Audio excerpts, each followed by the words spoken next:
convidá-los a abrir suas Bíblias em 1 Reis 13.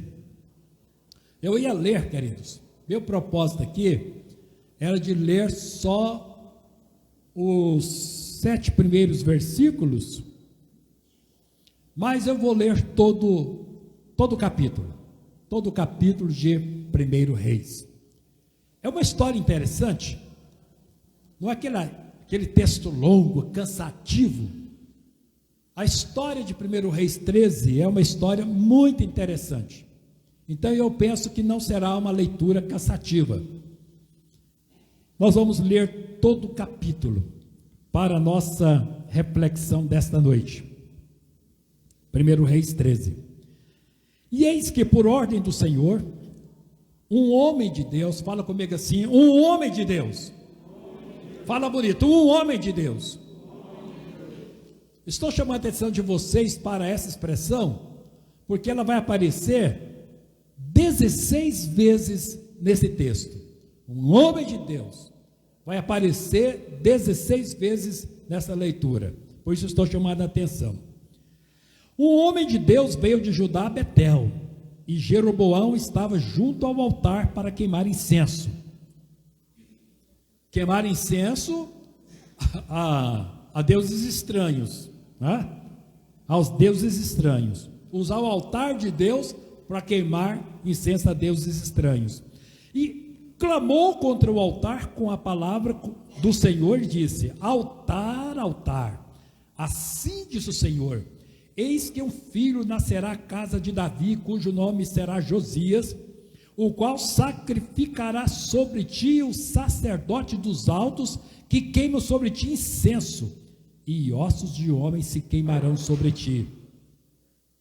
E deu, naquele mesmo dia, um sinal dizendo: este é o sinal de que o Senhor falou, eis que o altar se fenderá, e a cinza que nele está se derramará. Sucedeu, pois, que, ouvindo o rei a palavra do homem de Deus, que clamara contra o altar de Betel, Jeroboão estendeu a mão de sobre o altar, dizendo: pegai nele. A outra tradução diz: prendei-o, prendei-o. Mas a mão que estendeu contra ele se secou, e não a podia tornar a trazer a si. E o altar se fendeu, e a cinza se derramou do altar, segundo o sinal que o homem de Deus apontara pela palavra do Senhor. Então respondeu o rei e disse ao homem de Deus: ora a face do Senhor teu Deus, e roga por mim, para que a minha mão se me restitua. Então o homem de Deus orou a face do Senhor, bonzinho, né? E a mão do rei se restituiu e ficou como dantes. E o rei disse ao homem de Deus: vem comigo à minha casa e conforta-te, e dar-te-ei um presente. A outra tradução diz: e dar-te-ei uma recompensa. Olha que coisa boa para quem gosta de recompensa. Porém o homem de Deus disse ao rei: ainda que me desses metade da tua casa, não iria contigo, nem comeria pão, nem beberia água neste lugar. Porque assim me ordenou o Senhor pela sua palavra, dizendo: não comerás pão, nem beberás água, e não voltarás pelo caminho por onde foste. E foi-se por outro caminho, e não voltou pelo caminho de onde viera a Betel. E morava em Betel um profeta velho. E vieram seus filhos e contaram-lhe tudo o que o homem de Deus fizera aquele dia em Betel, e as palavras do que dissera ao rei. E disse-lhe seu pai: por que caminho se foi? E viram seus filhos o caminho por onde fora o homem de Deus que viera de Judá. Então disse a seus filhos: abaldar-me um jumento. E abardaram-lhe o jumento e o montou. Foi-se após o homem de Deus e o achou assentado debaixo de um carvalho e disse-lhe: és tu o homem de Deus que veio de Judá? Ele disse: eu sou. Então lhe disse: vem comigo à minha casa e come pão.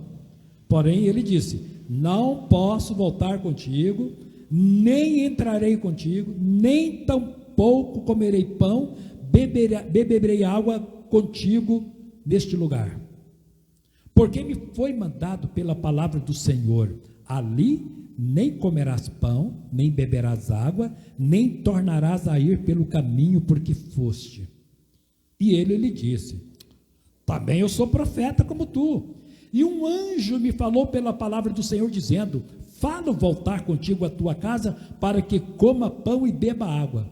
Porém, mentiu-lhe. E voltou ele, comeu pão em sua casa, e bebeu água. E sucedeu que, estando eles à mesa, a palavra do Senhor veio ao profeta que o tinha feito voltar. E clamou ao homem de Deus que viera de Judá, dizendo: assim diz o Senhor, visto que foste rebelde à boca do Senhor, e não guardaste o mandamento que o Senhor teu Deus te mandou, antes voltaste, comeste pão e bebeste água, no lugar que ele dissera: não comerás água, não comerás pão, nem beberás água, o teu cadáver não entrará no sepulcro dos teus pais. E sucedeu que, depois que comeu pão, e depois que bebeu água, albardou ele o jumento para o profeta que fizera voltar. Foi-se, pois, e um leão o encontrou no caminho e o matou. E o seu cadáver estava lançado no caminho, e o jumento estava parado junto a ele, e o leão estava junto ao cadáver. E eis que os homens passaram e viram o corpo lançado no caminho, como também o leão que estava junto ao corpo, e vieram e o disseram na cidade onde o profeta velho habitava. Ouvindo o profeta que o fizera voltar do caminho, disse: é o homem de Deus, que foi rebelde à boca do Senhor. Por isso o Senhor o entregou ao leão, que o despedaçou e matou, segundo a palavra do Senhor lhe tinha dito. Então disse a seus filhos: albardai-me o jumento. Eles o albardaram. Então foi e achou o seu cadáver junto do caminho, e o jumento e o leão que estavam parados junto ao cadáver. O leão não tinha devorado o corpo, nem tinha despedaçado o jumento. Então o profeta levantou o cadáver do homem de Deus, pô-lo em cima do jumento, e tornou a levar. Assim veio o profeta velho à cidade para o chorar e enterrar. E colocou o seu cadáver no seu próprio sepulcro, e prantearam-no, dizendo: irmão meu.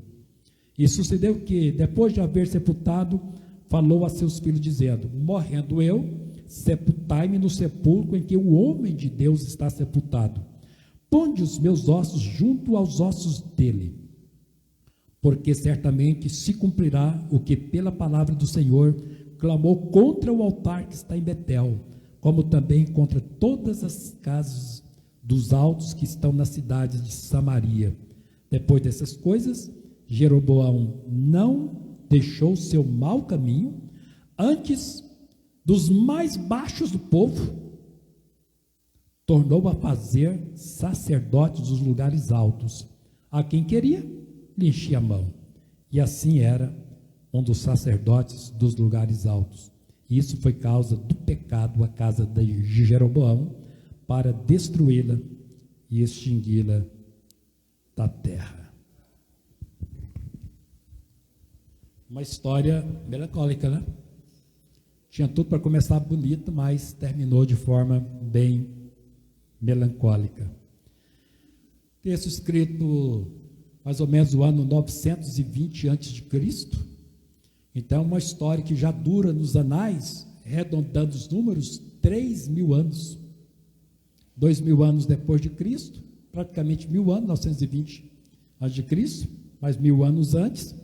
Uma história, queridos, que já vão aí para 3 milênios. História muito antiga. Uma história que aconteceu no momento de crise espiritual em Israel.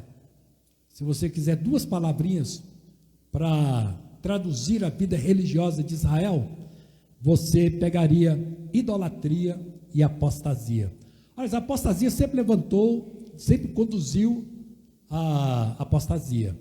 Quando o pessoal distancia de Deus, eles acabam inventando os seus próprios deuses.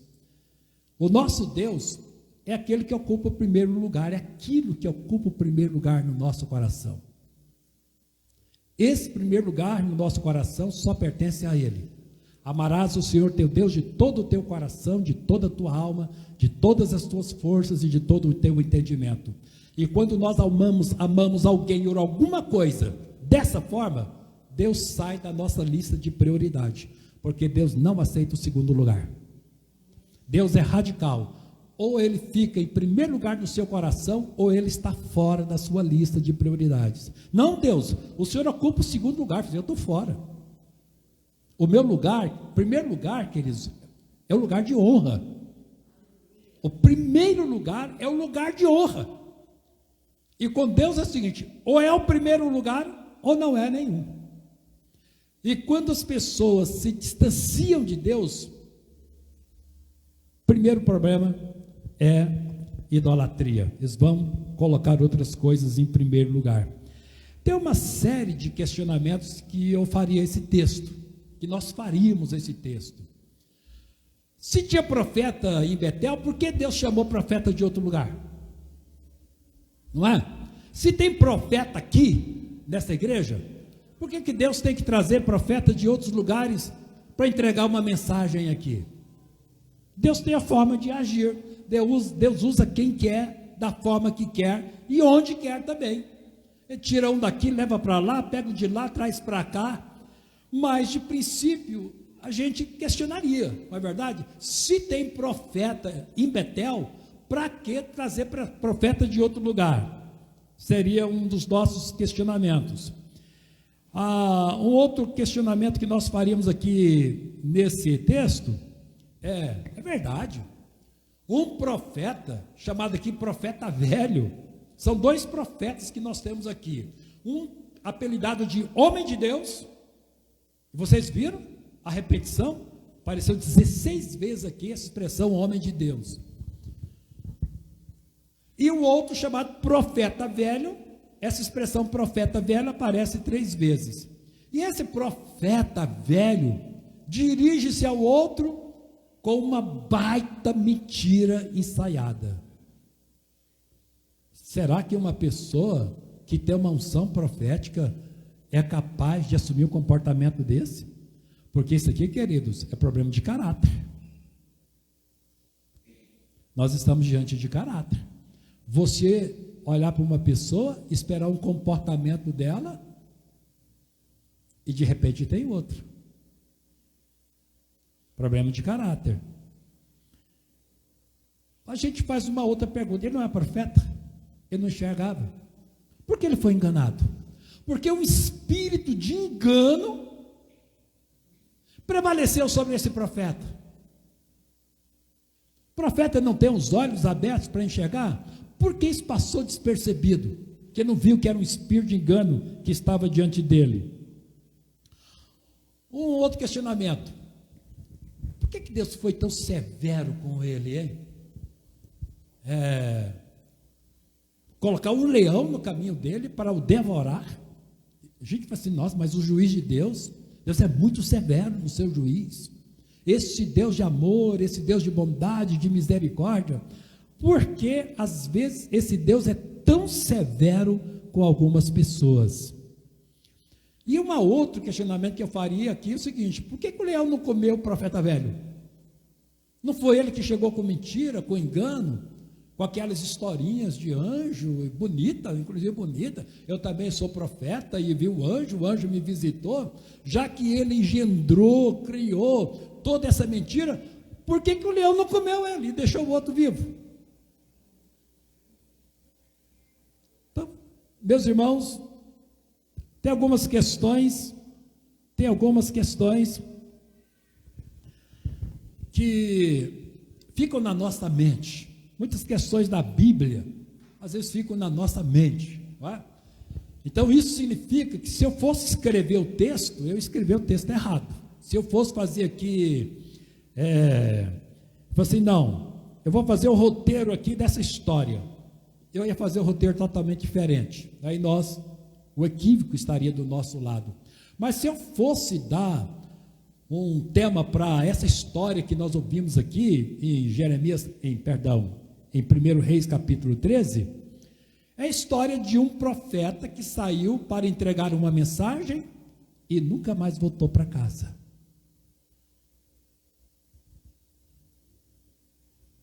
Isso deixa um questionamento também. Um profeta sai para entregar uma mensagem de Deus e nunca mais volta para casa. E todos nós faríamos uma série de perguntas: por que ele não voltou para casa? O que aconteceu com esse profeta? O que aconteceu no meio do caminho? E a providência de Deus? Porque a providência de Deus não funcionou nessa história. A providência de Deus. Queridos, tem algumas lições para a gente tirar.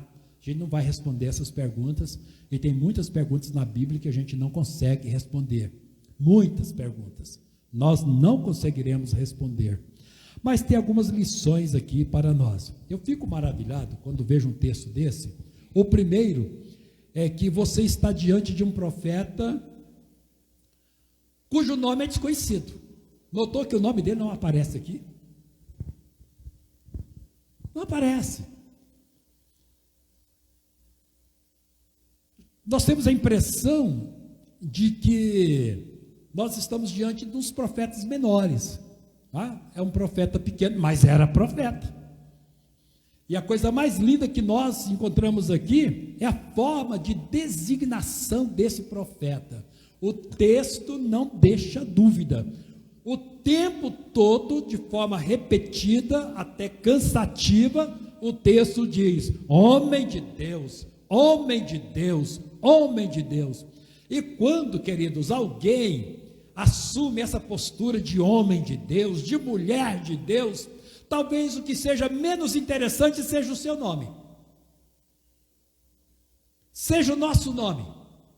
Quando nós ocupamos o papel de homens de Deus e de mulheres de Deus, nesse momento o que é menos interessante é o nosso nome. O que tem que estar em destaque, o que precisa ser visto, é a missão que esse homem de Deus ou essa mulher de Deus desempenha naquele momento. E não tem coisa mais preciosa do que você olhar para alguém e dizer: olha, ali está um homem de Deus, aquela mulher é uma mulher de Deus. E essas pessoas que são conhecidas assim como homem de Deus, como mulher de Deus, algumas pessoas até evitam, tem até medo delas. Não, de repente eu vou chegar lá e a coisa, eu posso ouvir o que eu não gostaria de ouvir, não é? Pode acontecer o que eu não gostaria que acontecesse. E nós estamos impressionados, queridos, porque de repente nós achamos que o nosso ministério precisa ter um impacto nacional, precisa ter um impacto internacional. E seria, eu acho, uma coisa assim impactante. Você pega o avião, desce em Londres e alguém: eu te conheço. Em Paris eu te conheço, vai em Roma eu te conheço, em qualquer país do mundo você chega no aeroporto, alguém diz assim: eu te conheço, eu te conheço. De repente a gente pode achar que o ministério, a força de um ministério está na forma como as pessoas conhecem o nosso nome, sabem citar o nosso nome. Mas esse texto mostra que não. Importa que cada um de nós, como homens de Deus e como mulheres de Deus, desempenhemos a função que Deus colocou em nossas mãos, mesmo que o seu nome passe despercebido. Você sabe qual é o nome daquele profeta? Eu confesso para você que já ouvi essa pessoa profetizar algumas vezes. É uma pessoa de Deus, mas eu confesso que não sei o nome dela, não sei. Conhece o nome daquele profeta? Não, o nome dele eu não gravei não, mas eu sei que é um profeta. Meus queridos, isto é o que precisa estar em evidência. E Deus aqui envia, profeta, Deus precisava dele, embora essa história vai terminar de forma muito melancólica, pelo menos na minha ótica, terminaria de uma forma assim que talvez eu não permitiria que acontecesse, mas Deus, na sua soberania, permitiu, talvez por amor a mim, por amor a você, como a gente vai ver no decorrer da mensagem de hoje. Outra coisa que nos chama a atenção aqui nesse texto, queridos, embora Deus tenha os seus homens, as suas mulheres, que são pessoas de Deus, nós não temos a menor dúvida, a igreja não tem dúvida, E a forma como essas pessoas estão focadas no seu ministério, na sua visão de Deus, não deixa dúvida para ninguém. Não basta Deus mandar simplesmente profetas. Eu preciso ter a sensibilidade para o que esses homens de Deus estão dizendo, para que essas mulheres de Deus estão dizendo, para o que o Espírito do Senhor está falando através de suas bocas e dos seus corações. Esse homem está diante de quem? Do rei Jeroboão, rei de Israel. Esteja no trono, esteja governando, ou seja um súdito do reino, não interessa, queridos, não interessa. Quem ouvir a voz de um profeta é uma oportunidade de luxo. Eu entendo que é uma oportunidade de luxo você ouvir a voz de Deus. Deus falar com você, Deus falar comigo. Ter homens que Deus usa e você tem consciência, convicção. Olha, Deus falou ao meu coração. Eu vi o testemunho de um irmão que ele entrou numa igreja. Aí ele disse assim: pastor, teve um momento lá que eu tive a convicção de que eu estava sozinho na igreja e que Deus só se importava comigo, porque tudo que aconteceu no culto daquela noite falava comigo, do princípio ao fim. A impressão que eu tive naquele culto, quando eu saí da igreja, é que a única pessoa que Deus conseguiu enxergar na igreja foi a mim. Meus queridos, mas é isso que tem que acontecer. Eu entendo que é uma oportunidade de luxo. Nós, no terceiro milênio, no burburinho deste mundo, nas complicações deste mundo, este mundo cada vez mais decadente, você parar e dizer: Deus falou comigo, Deus falou comigo, Deus levantou um homem e falou comigo, Deus levantou uma mulher e falou comigo. Meus queridos, isso é uma oportunidade ímpar, porque muita gente não consegue ouvir a voz do Senhor, como este rei não conseguiu. Mas me chama a atenção nesse texto, queridos, de pessoas de coração endurecido, um fato interessante. Este homem de Deus, tem o nome dele, então tem que chamar o homem de Deus, porque o nome dele não aparece. Ele não profetizou contra Jeroboão, ele não profetizou contra o povo, ele não profetizou contra Israel. Olha onde foi a ousadia desse profeta. Ele profetizou contra o altar. Altar, altar, ouça a voz do Senhor. Jeroboão estava ali para sacrifício, fazer sacrifício imundo aos deuses do alto.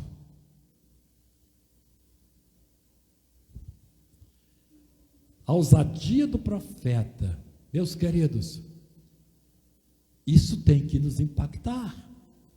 A ousadia com que Deus levanta os seus profetas. A coragem desses profetas, profetizar contra o altar. Quando Jeroboão, a maior autoridade, estava ali no altar para oferecer seus sacrifícios imundos, e Deus vai lá e profetiza contra o altar. E ele lançou essa profecia, queridos, contra o altar, que ele se fenderia.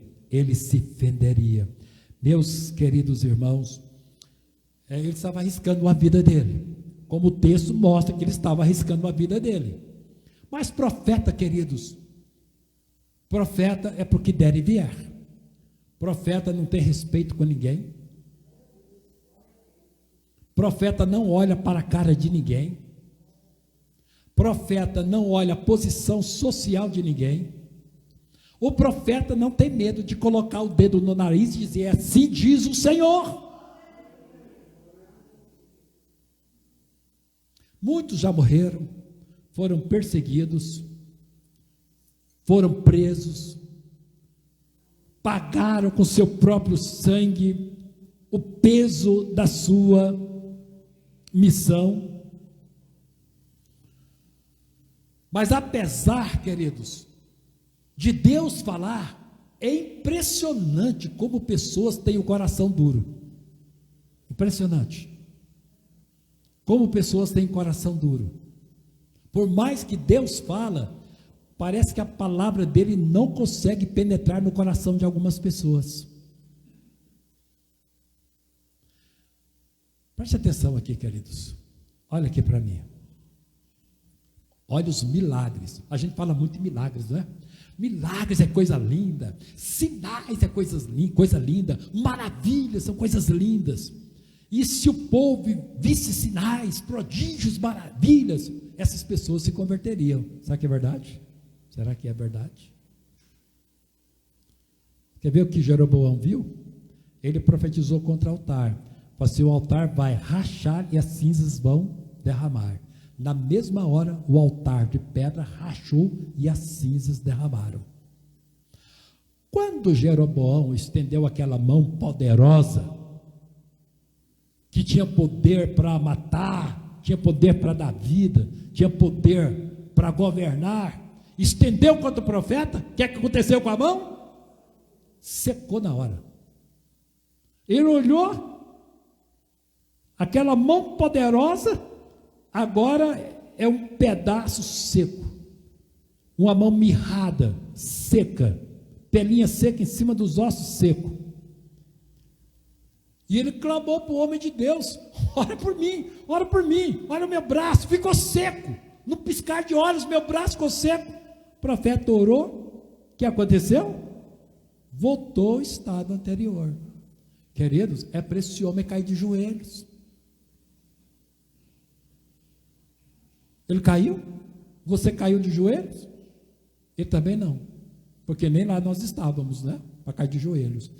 Era para esse homem, queridos, cair de joelhos, se humilhar na presença de Deus, se arrepender, confessar seus pecados, mudar de vida. Nada disso aconteceu, porque tem pessoas com o coração tão endurecido. A palavra de Deus não consegue penetrar, por mais unção que tem essa palavra, por mais graça que tem essa palavra. Falar em graça, o que eu vejo aqui, queridos, é a graça de Deus. A graça de Deus é irresistível. Diga comigo: a graça de Deus é irresistível. Mas às vezes parece que não é, né? Para algumas pessoas a graça de Deus não é irresistível, porque algumas pessoas estão diante dessa manifestação graciosa. Eu vejo aqui como graça de Deus. A profecia se cumpriu na mesma hora. O altar fendeu, as cinzas derramaram, a mão do rei secou, o profeta orou, voltou na mesma hora. Para mim isso aqui é graça. Se isso não for graça, eu não sei o que é graça. Qual o resultado que fez na vida desse homem? Nenhuma. Pensa num coração de pedra, pensa num coração duro, pensa numa alma seca. É de Jeroboão. A igreja prega, queridos, a igreja cumpre o seu papel profético. Se você ler os 2 últimos versículos desse texto, vai dizer assim: depois dessas coisas, Jeroboão ainda não deixou o seu mau caminho. Antes de entre o povo, tornou a constituir sacerdotes para lugares altos. A quem queria, consagrava para sacerdote dos lugares altos. Isso se tornou em pecado a casa de Jeroboão, para destruí-la e extingui-la da terra. A outra tradução onde nós vimos aqui, diz assim, diz lá, que Jeroboão escolheu as pessoas mais baixas para serem sacerdotes. Sabe o que é as pessoas mais baixas? As pessoas de nível moral mais baixos para serem sacerdotes. Qual o compromisso que esse homem tem com Deus? Olha que coração duro, queridos. Olha que coração duro. Quando ele disse: prendei esse homem, está profetizando contra o altar, que a mão ficou seca. Acabou, sua palavra pela primeira vez não foi cumprida. Por que que muitas pessoas não se convertem? Por quê? Você prega, né? Às vezes na família acontece isso, nos nossos círculos de amizades acontece isso, né? Você testemunha, fala de Jesus, ora, jejua, paga preço. Não quero não, deixa para depois, um dia a gente vai ver isso. Incredulidade, frieza, indiferença. Meus queridos, é um presente de Deus, os profetas que nós ouvimos, que você pode dizer assim, homem de Deus, como esse texto diz, 16 vezes, que você possa dizer repetidamente, é um homem de Deus, é uma mulher de Deus, mas não basta você ter homens de Deus e mulheres de Deus perto de você. Você precisa ter um coração que caminha com esses homens de Deus e caminha com essas mulheres de Deus. Tem uma outra lição para a gente tirar daqui. Servir ao reino de Deus, queridos. Servir ao reino de Deus não é fácil muitas vezes. Não é fácil muitas vezes. Às vezes requer um preço muito grande. Deus disse, olha, você vai a Betel, você vai profetizar contra o altar, e você não vai comer pão, e você não vai beber água naquele lugar. Não como, você viu como o tempo todo, o rei de repente convida esse homem para o palácio. Vem comer pão comigo, no palácio. E eu tenho uma recompensa para te dar. Quantos aqui iriam? Sinceramente, quantos aqui iriam lá? Eu vou colocar você como o homem de Deus e você como a mulher de Deus. Você vai profetizar para o maioral do país. Você vai profetizar para Bolsonaro. E você entregou uma palavra para Bolsonaro, que hoje é o presidente do Brasil, né? Podia ser outro, mas hoje é Bolsonaro. Então vamos deixar o nome dele. Aí você profetizou para Bolsonaro, e ele disse, olha aí, eu gostei do que você fez aqui, você fez um milagre, e de repente eu fui curado aqui de um problema, eu quero que você vá ao palácio jantar comigo, porque eu tenho uma recompensa para te dar. Você iria ou não iria? Se você dissesse assim, eu tivesse uma orientação para não ir, não vá, não coma nada, não beba nada lá. Quantos pastores teriam condições de resistir a essa tentação? Porque, queridos, parece que a glória de muitos pastores é estar nesses corredores aí. Olha, eu trabalhei na política. E até sussurrar no meu ouvido, minha esposa não sabe disso não, mas até sussurrar no meu ouvido. Está sabendo agora, né? Está sabendo agora. Mas sussurrar no meu ouvido. Para ir, foi Ibanez. Eu disse, Deus, não quero. Não quero. Eu cansei, trabalhei na política, queridos. Confesso para vocês que cansei. Eu sei que tudo na vida é política. Para você acender essa luz, se não tiver eletricidade, ela não acende. Se você vai abrir a torneira, se não tiver água, não vai sair água da torneira. Se você parar seu carro no posto de gasolina e não tiver gasolina para abastecer seu carro, mas tudo é uma decisão política. Mas às vezes quando você chega lá para mexer com essas coisas, você tem que ter muita cabeça. Eu disse, não, Deus, não quero isso não, quero meu ministério mesmo, ficar quietinho na minha igreja. Quero ficar quietinho na minha igreja. Ele disse, olha, você não vai beber água e você não vai comer o pão desse povo. Meus irmãos, vai me dizer que esse profeta não estava com fome nem com sede. Quanto tempo ele caminhou? Quanto tempo ele andou? Debaixo do sol quente. Vai dizer que não dá sede. Vai dizer que no final do dia você não está com fome.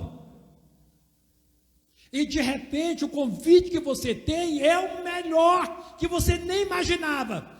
Quem está te convidando é alguém que mora no palácio, dizendo, vem para o palácio, lá tem pão, tem água, você vai comer e eu ainda quero te recompensar.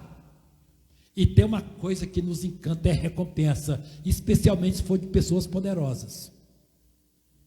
Qual é a recompensa?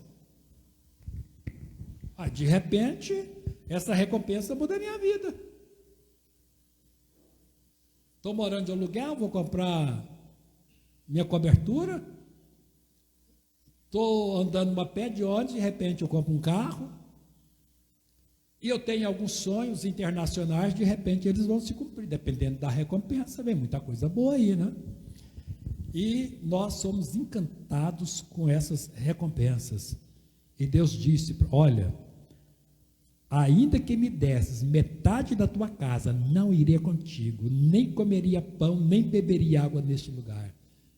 Queridos, tem que ser homem de Deus, tem que ser mulher de Deus, tem que ser homem de Deus e tem que ser mulher de Deus, para responder desse jeito, porque assim me ordenou o Senhor, pela sua palavra, dizendo, não comerás pão, nem beberás água, e não voltarás pelo caminho por onde foste. E quando aquele profeta velho chegou diante dele, vem comigo à minha casa e come pão, ele disse, não posso voltar contigo, nem entrarei contigo, não comerei pão, nem beberei água contigo neste lugar, porque me foi dito pela palavra do Senhor, ali não comerás pão, nem beberás água. Meus queridos, e o problema é que você está com fome e você está com sede. Até se a gente tiver de barriga cheia, mas queridos, o diabo é bobo não, o diabo não é bobo não. Você acha que o diabo vai oferecer uma coisa que você não quer? Você acha que ele é bobo? Você acha que o diabo vai oferecer para você uma coisa que você não quer?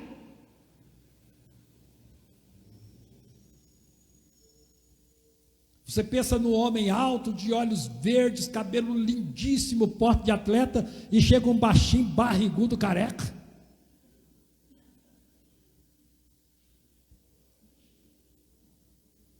Você acha que o diabo é bobo?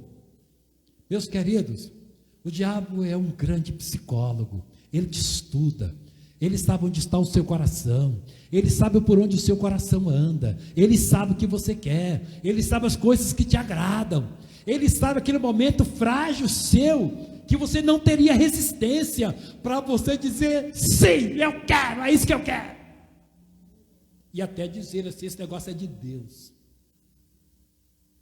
Esse negócio é de Deus. Quando Deus está muito distante, Deus está muito longe. Quando foi que o diabo tentou Jesus? Quando foi? Que momento foi? Depois que Jesus jejuou 40 dias, 40 noites, ele estava com fome. Jesus estava fraco. O diabo chegou, transforma a pedra em pães. Transforma a pedra em pães. Se é que é verdade que você é filho de Deus. Não pode acreditar nessa história não. Então coloca a prova. Meus queridos, se nós pretendemos carregar conosco esse nome, qual é o seu nome? Homem de Deus. Qual é o seu nome? Mulher de Deus. Esse nome tem peso. Se você quiser carregar esse nome com você, tem um preço por detrás dele. Ou você acha que alguém vai ser chamado de homem de Deus com essa insistência do texto? O tempo todo o texto, homem de Deus, homem de Deus. Você acha que alguém vai ter isso de graça? Que isso aqui não custa vigílias de oração, que isso não custa jejuns, que isso não custa lágrimas derramadas no altar de Deus, que isso não tem renúncia, que não tem um preço por detrás disso? Ou você acha que uma mulher, uma das nossas irmãs aqui, as nossas irmãs, iriam ser chamadas de mulher de Deus, assim, na boa, no piquenique, todo mundo fazendo piquenique, todo mundo no pátio de recreio, todo mundo aí passeando pelo mundo, divertindo pelo mundo, tirando fotografia, só isso vai conseguir esse título. Meus irmãos, por trás dessa expressão, homem de Deus e mulher de Deus, tem um preço de consagração, tem um preço de santificação, tem um preço diante do altar do Senhor. Tem um preço. Ninguém vai ser chamado de qualquer maneira, não. Meus queridos irmãos, tem um preço pessoal muito grande, muito grande. Afinal de contas, é muito bom nós estarmos no nosso lugar de conforto, não é? E você não sair dele, mas aqui você abandonou o seu espaço de conforto. E tem outra coisa aqui, queridos, olha, para quem não é uma mulher de Deus, para quem não é um homem de Deus, o que não vai faltar para ele, são desculpas para comer e beber. Não precisa nem de convite, não. Aqui tem 2 convites. Aqui tem o convite de Jeroboão, o grande rei, lá para o palácio, comer pão e beber água no palácio. E aqui ele tem um convite do profeta velho, para comer pão e beber água. Mas, querido, vou dizer uma coisa para você. Para quem não quer pagar o preço na sua vida cristã, no seu propósito de servir a Deus, não precisa nem de convite. Nós achamos nossas desculpas para comer e para beber. Ah, Deus não quer sacrifício. Ah, o sol está quente. A viagem é longa. Eu estou cansado. Meu corpo está fraco. Deus não quer corpo fraco. Deus quer corpo forte. A obra quem faz é Deus. Não é o meu jejum. É Deus quem faz. Uma hora tem chuva, está chovendo, está frio, tem que comer. Uma hora tem sol quente, eu tenho que beber água. Uma hora é o cansaço. A gente inventa as desculpas, não é? Nós inventamos. O que não falta para nós são desculpas para a gente mudar o foco na vida.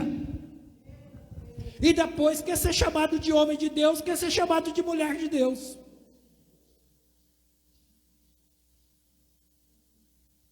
Eu acho que é um privilégio, queridos. Eu acho que é uma bênção.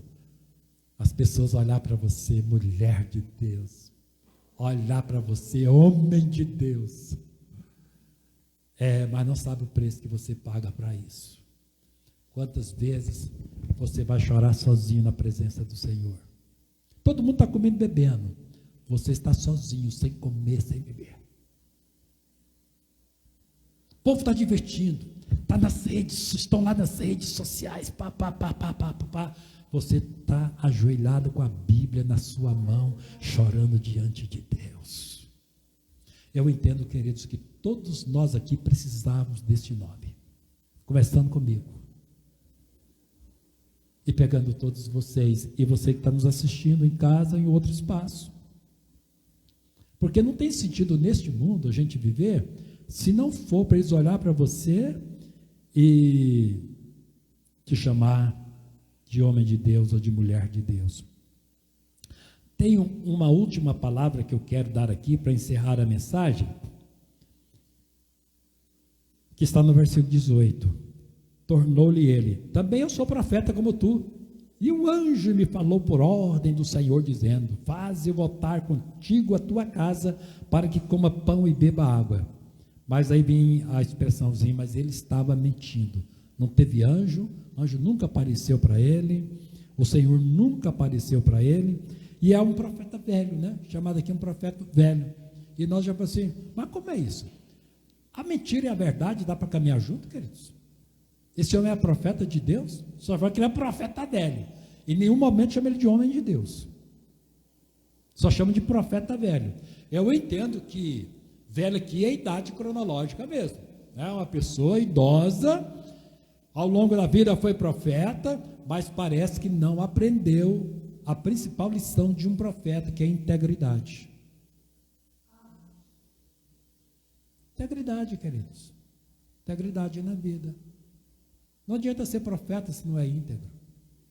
Aqui, a verdade e a mentira, você não pode casar a verdade com a mentira. Você não pode casar a verdade com a falsidade. Você não pode casar.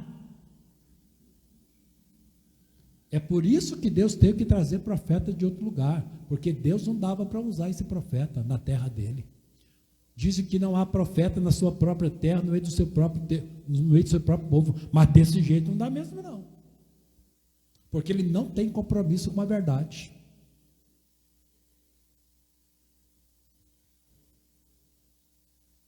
Então ele não aprendeu nem com a idade. Então um profeta velho, um profeta mentiroso e um profeta que induzia outros à rebeldia, que colocava ciladas no caminho de outros, que colocava a morte no caminho dos outros. Que profeta é esse, queridos? Que induzia as pessoas à morte, à destruição. Não, esses profetas a igreja não precisa. Eu vou dizer uma coisa para você: o mundo não precisa desses profetas, embora o mundo esteja cheio desses profetas. Profeta do caos, profeta de tragédias, profeta de intrigas, de mentira, de morte, cilada em cima de cilada. Meus irmãos, a verdade não pode ser manipulada para interesses pessoais. Diga comigo, a verdade não pode ser manipulada em favor de interesses pessoais. Não posso manipular. E ele aqui arranjou uma linda historinha de anjo. Sabe aquela historinha linda de anjo? Sabe aquele anjo lindo, maravilhoso, aquele anjo assim, presença arrebatadora? Pois é, esse anjo me apareceu. Olha, eu quero contar para você uma historinha de anjos. Então cuidado com essas historinhas de anjo aí, tá? Essa historinha assim, muito bem construída, muito bem enredada. Só tem anjo nessa história. Essa historinha toda, do princípio ao fim, é cheia de anjos. E foi um anjo que Deus mandou ao meu encontro. Nada é verdade. Esse anjo nunca existiu. Esse anjo nunca apareceu. Só na fantasia. E a gente precisa ter cuidado, queridos, com essas histórias de fantasia. Deus não trabalha na fantasia. Deus trabalha na realidade. Deus é fato real. E a gente precisa ter cuidado com essas histórias fantasiosas que não levam a nada, não constroem nada, mas são histórias manipuladas. Eu não posso interpretar a palavra de Deus do meu jeito, no meu interesse. E aí, o que a gente diz é o seguinte: cuidado, não é? Cuidado com as histórias que você ouve. Cuidado com essas histórias, por mais bonitas que elas sejam, mas cuidado com elas. Porque a conclusão que a gente chega aqui na leitura desse texto, queridos, a conclusão que nós chegamos, já mesmo caminhando para a conclusão, tá? Já caminhando para a conclusão. Como é fácil enganar as pessoas. Como é fácil, queridos. Apareceu 16 vezes o homem de Deus que é profeta. Mas, no estalar de Deus ele foi enganado.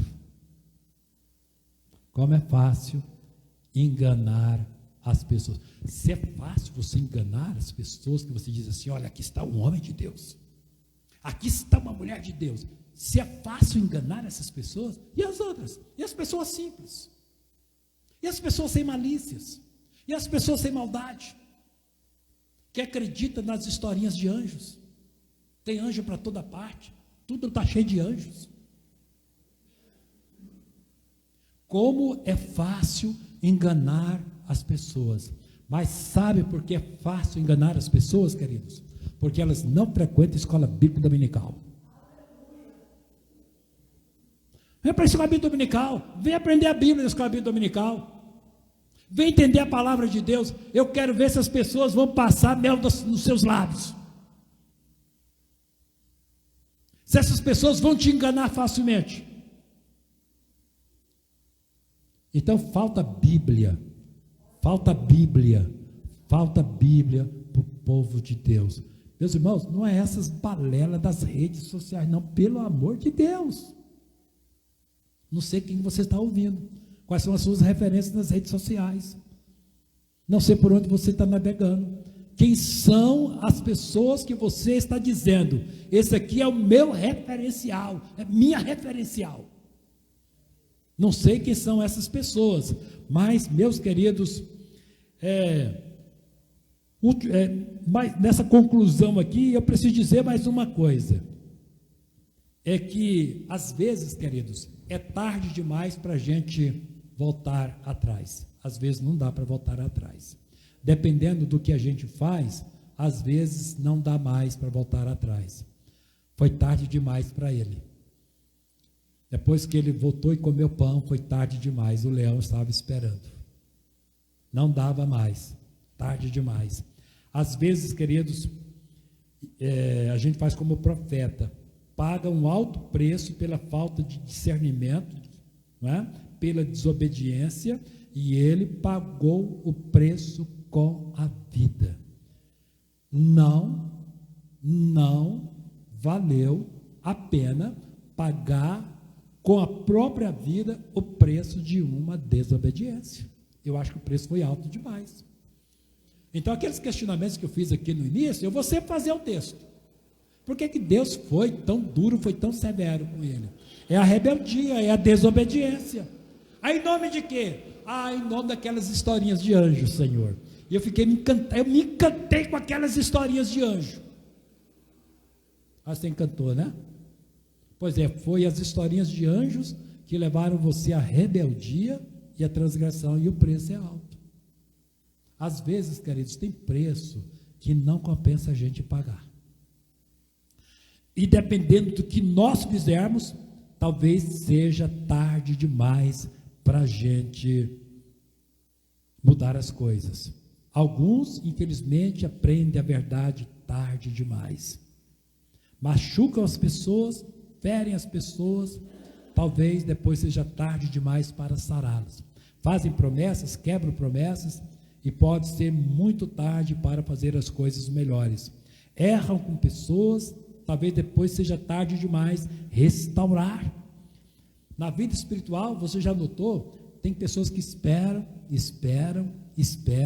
ficam esperando um dia aceitar Jesus como Salvador, e depois é tarde demais, não deu tempo.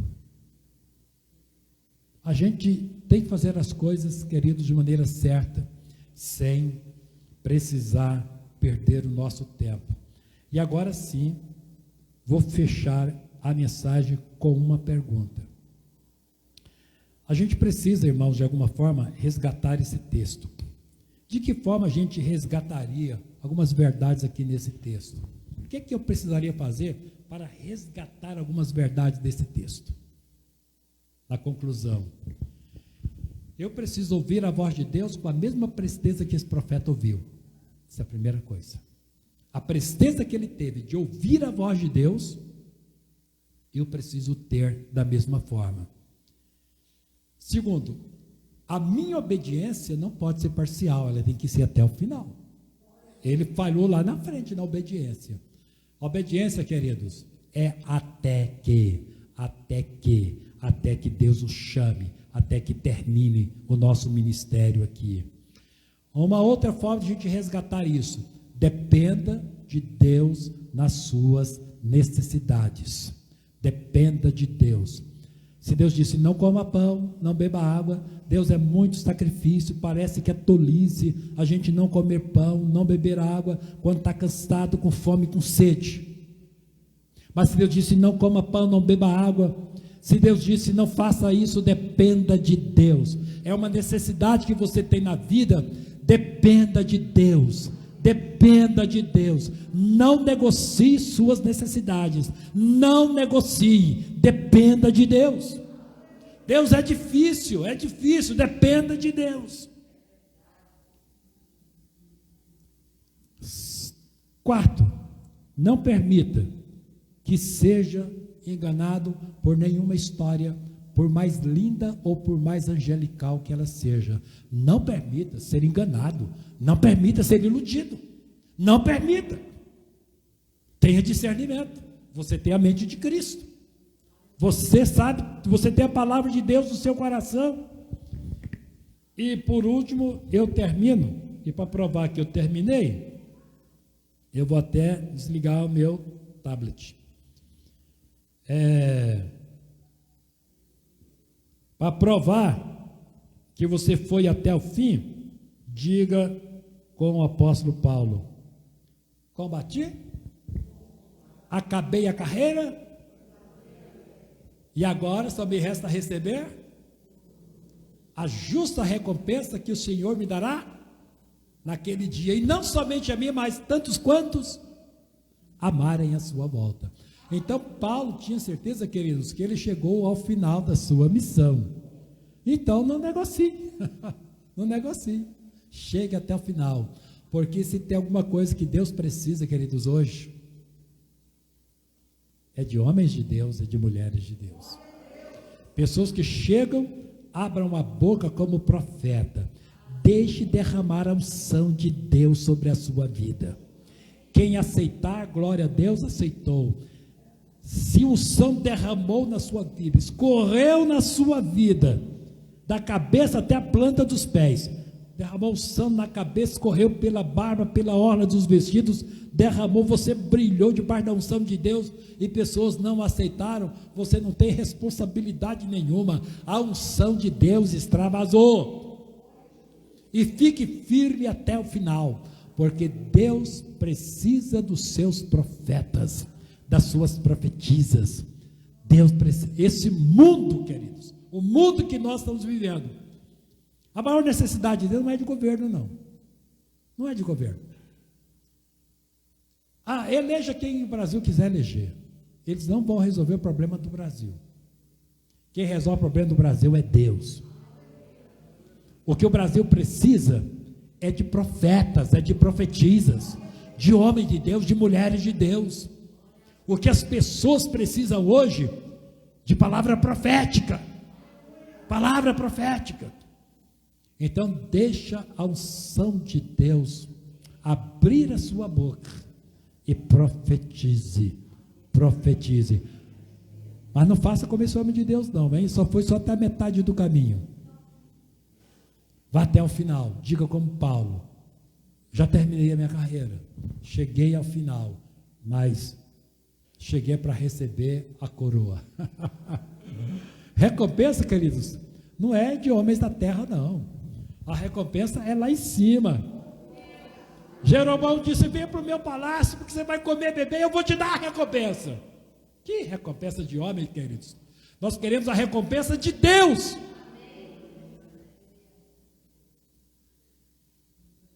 Amém? Encerrei, fechei, terminei a mensagem. Que Deus os abençoe, queridos. Eu vou dizer uma coisa para vocês, antes de nós orarmos. Na nossa caminhada, talvez você vai ter muitos questionamentos, como a gente tem nesse texto, né? Eu tenho uma série de questionamentos.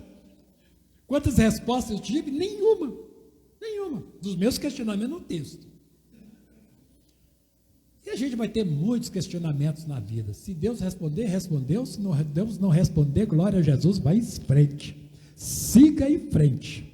Siga em frente. Deus é real. Deus é amor. Deus nos ama. Ele está conosco. Você está na palma das mãos deste Deus. Viva para Ele. Seja fiel a Ele. Deus te abençoe.